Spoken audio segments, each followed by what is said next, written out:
السلام عليكم. تصريح خطير من مدرب مودرن فيوتشر طلعت يوسف يفاجئ به النادي الأهلي بعد فوزه على فيوتشر ويصدم بيراميدز ويسخر من الزمالك. شاهد ماذا قال. ولكن في البداية ما ننساش نعطر فمنا بذكر الله والصلاة والسلام على رسولنا الكريم.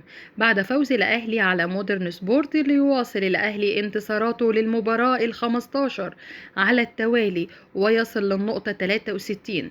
فقد صرح طلعت يوسف مدرب فيوتشر وأدلى بتصريحات بعد هذه المباراة وقال: لقد لعبنا مباراة جيدة خلال الشوط الأول، ولكن جاءت الرياح بما لا تشتهي السفن في الشوط الثاني. فالأهلي ليس لديه أي أمان إطلاقا، ودائما يظهر في المواعيد الكبرى. فلاعبي الأهلي يمتلكون الشخصية ولا يعرفون اليأس أبدا، لذلك عادوا في النتيجة بعد تأخرهم.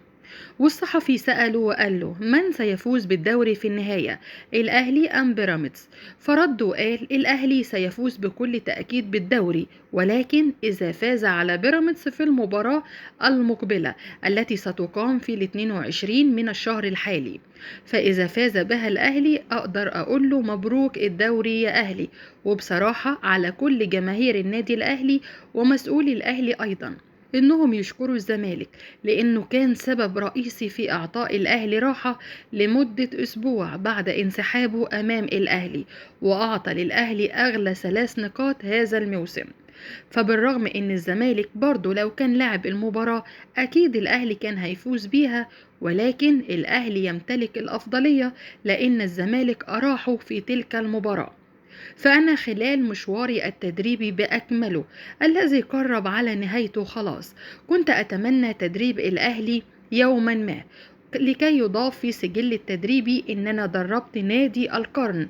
فالأهلي هو النادي الوحيد في مصر الذي يغرد وحيدا خارج السرب، أما البقية حدث ولا حرج. وأضاف أيضا طلعت يوسف بعض التصريحات وقال إن اللي الأهلي بيعمله ده خارج النطاق. فاز للمرة ال15 على التوالي، وكنا فاكرين حتى إن المباراة دي هنقدر نتعادل مع الأهلي، وسبحان الله الأهلي قلب موازين المباراة بأكملها. ومارسيل كولر على فكرة مدرب من العيار الثقيل، لأنه لما بيعمل تغيير أو تبديل بيكون حطه في مكانه بالظبط.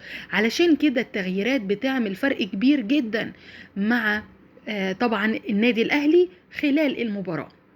كمان اتكلم عن محمد الشناوي وقال: انا حاسس ان مستوى محمد الشناوي بدأ يقل، علشان كده بقول لازم مصطفى شوبير يكون ليه أفضلية خلال الفترة اللي جاية.